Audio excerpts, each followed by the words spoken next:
Hello, welcome to another Facebook Live, or actually all channel live, Charles Pol Live, special Father's Day edition. So thank you for joining our family today with your family. It's obviously a special day for all fathers, so we're joined by the entire Pol family today. So thank you for joining us. We're going to get rid of a couple of announcements here at the top of the broadcast.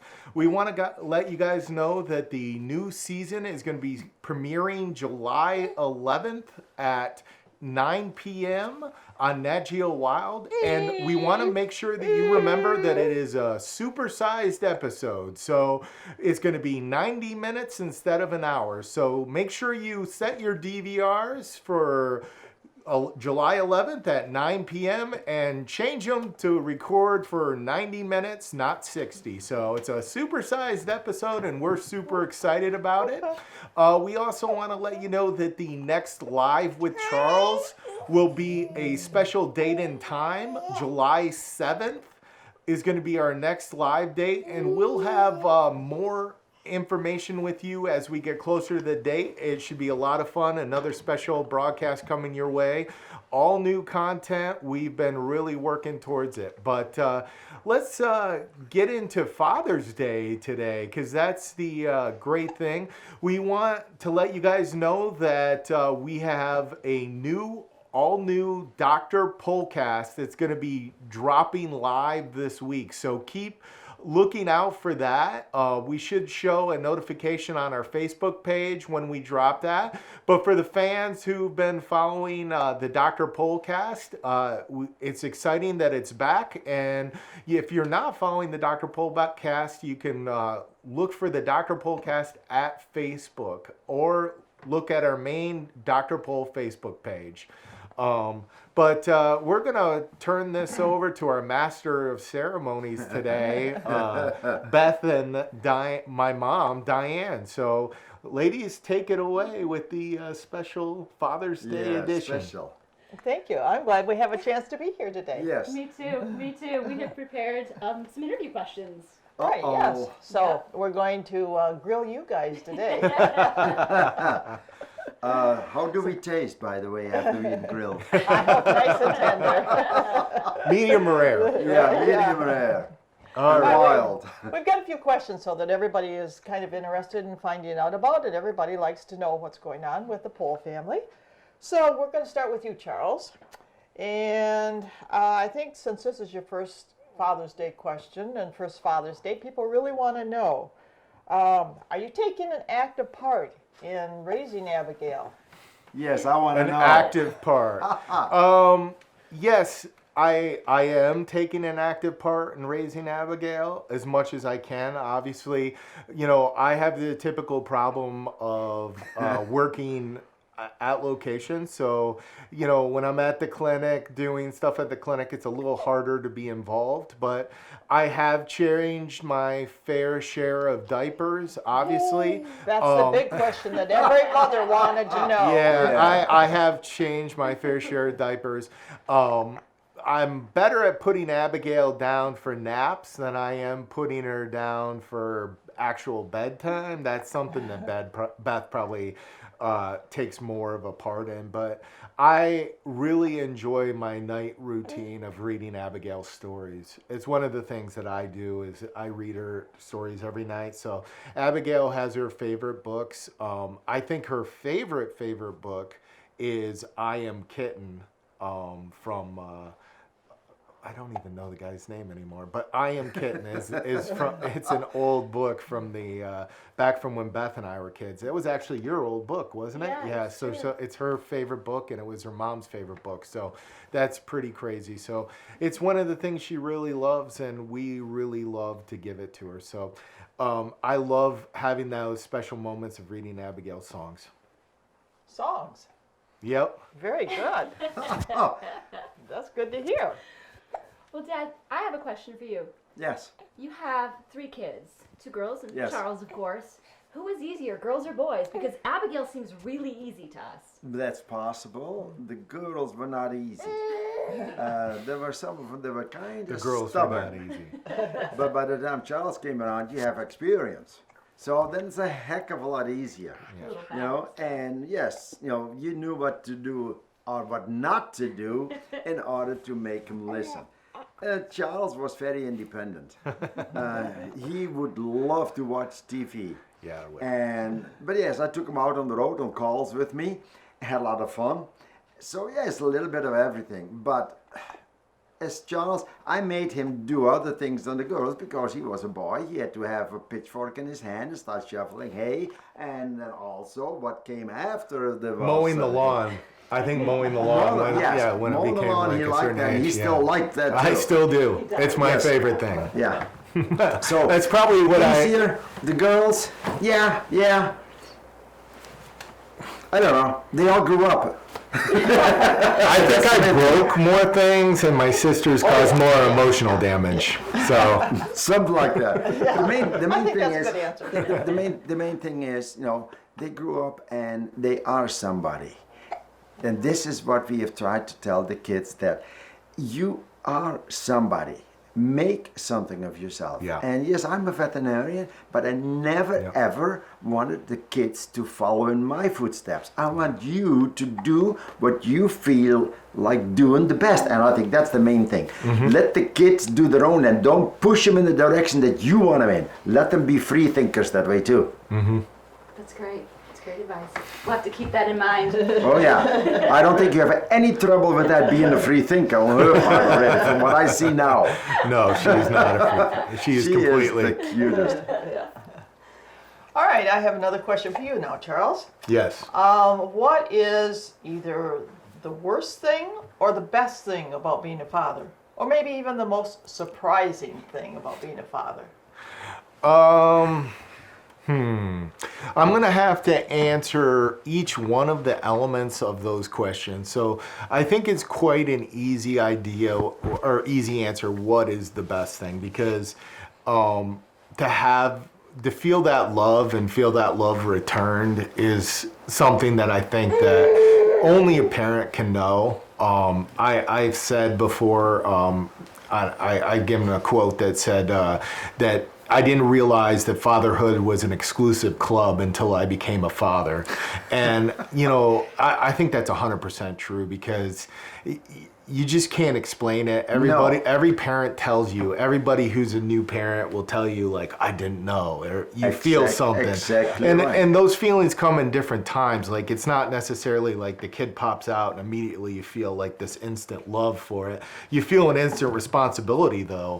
Yes. And that's the crazy thing, is that instantly the responsibility is there and the love grows as you begin to get to know your daughter and have, as her personality has developed, it really has grown. What's the worst thing, I think, is the sleep deprivation. That's an easy answer. Yes. Is the sleep deprivation of being a parent is tough. The stress, I think Beth and I have had our moments where both of us have been stressed to the max, and we've had to figure a way to help. And that's where that thing of taking a village to raise a child comes in, because eventually, as a parent, you just get to the point where you need a break. And when both parents get to that point where they need the break, that's where Oma and Opa come in. So, Yes, and that's nice. Yeah, and that's Yes. the best thing Yeah. and the worst thing there about being a again, parent. when they are that young, how can you not love them? Yeah. Yeah. Because even with, a couple days old, they already have the personality, and you say, oh my gosh, where does it come from? Yeah. And the older they get, the more that personality develops. And basically it's the same thing. I'm a veterinarian, yes, but every young creature, be it a calf, a foal, a kitten, a puppy, or a baby, they're all cute, they're all beautiful, they're all lovable, right? And then Yeah. they grow up. And then they grow up. Yeah, they grow up. So is our job as a parent ever going to be done? No. Your job as a parent is never going to be done because we have the experience.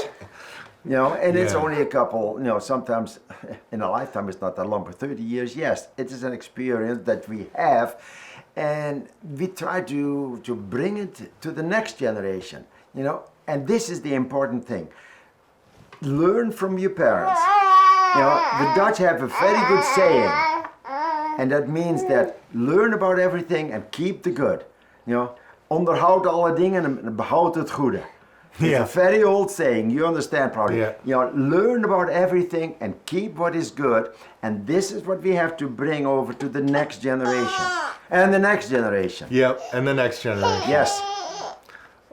Okay, Charles, another one for you. No. Has parenthood actually changed you? If so, how has it changed you? Yes, it's changed me. My wife had a nickname for me before Abigail, and that was the Hammer, because I just have one mode, hammer things. But I've had to learn a little bit of finesse since Abigail's born, for sure. Every situation doesn't require a hammer, especially with Abigail. But patience. That's the one thing I think I've learned more since I've been a father than my entire life, because I'm not a patient person. It's probably one of my major flaws is I like things at my own I don't think you speed. have that from a stranger, Charles. Yeah, I get this from that guy. Oh, yeah. But you have to learn to begin to become patient when you have an infant, because they're going to cry. And you can get frustrated. You feel that frustration about the crying, but really what the problem is a communication breakdown. So you really have to figure out, why are they crying? Are they crying because they're cranky? Or they're crying because they're hungry? Or they're crying because they're wet? And it's that kind of, yeah, or crying because they're my daughter, right? Like, but I think that that's the patience that I had to learn, was like being patient till I can learn to figure out how to soothe her rather than just trying to soothe her. Because honestly, just picking her up and going goo goo gaga works sometimes, but if she's wet or not feeling good, you got to figure that out. Yeah, but this is the same thing too. She's teaching you things already. Yeah.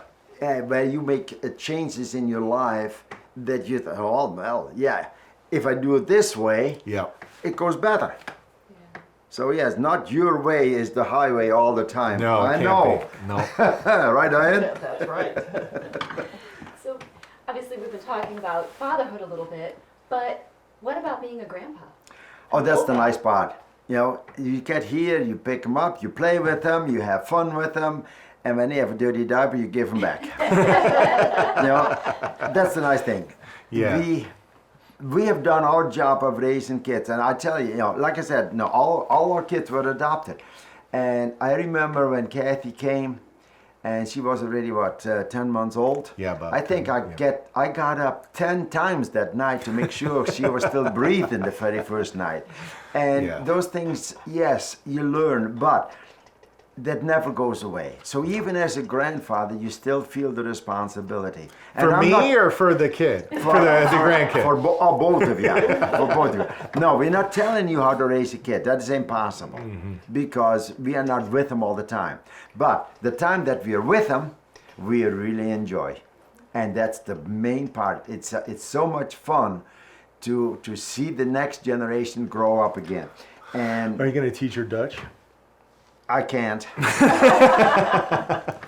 I'm working on that part. Yes, you're right. You Yes, know, we talk Dutch, don't we? Probably Yes. it probably would be Drents when I start talking to her, which is a very nice dialect. But anyway, no, it's the nice thing that, you know, they are there. You see them growing up, and you see the next generation molding from what you taught our kids. Yeah. So many good things to pass Oh, there's so on. many good things to pass on. It takes a lifelong learning. Yes. Yeah. I know when we were raising our own kids, it was always a very big challenge to balance work with Yeah. the kids. How are you finding that? Or how are you balancing work and father? I'm not. No, you know what? It's great because Abigail, it's a little bit of a decision, obviously, being that my job is being on television and working in television. It's both a blessing and a little bit of a curse. Blessing in the sense that it gives me a lot of flexibility. It's not necessarily as 9 to 5 as a lot of jobs. It's not as consistent. I have periods of time when I'm not working and I can actually be involved in her.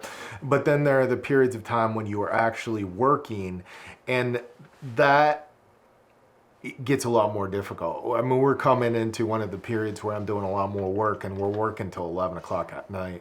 The good thing is I'm working at my house, right? I'm working at home from a lot of the time. Sometimes I'm working at the clinic, but a lot of times I'm working at home. So I try to pop in. I try to be involved as much as possible. But I think that, I mean, honestly, if you want to talk about work and being a parent, it's this guy. I mean, like, you know, balancing that work and parental but there thing again, has the been nice a thing struggle. was that we were working, but when we moved over here many years ago, we were working from home, and yes, sometimes you could Yeah. wait and take off an hour.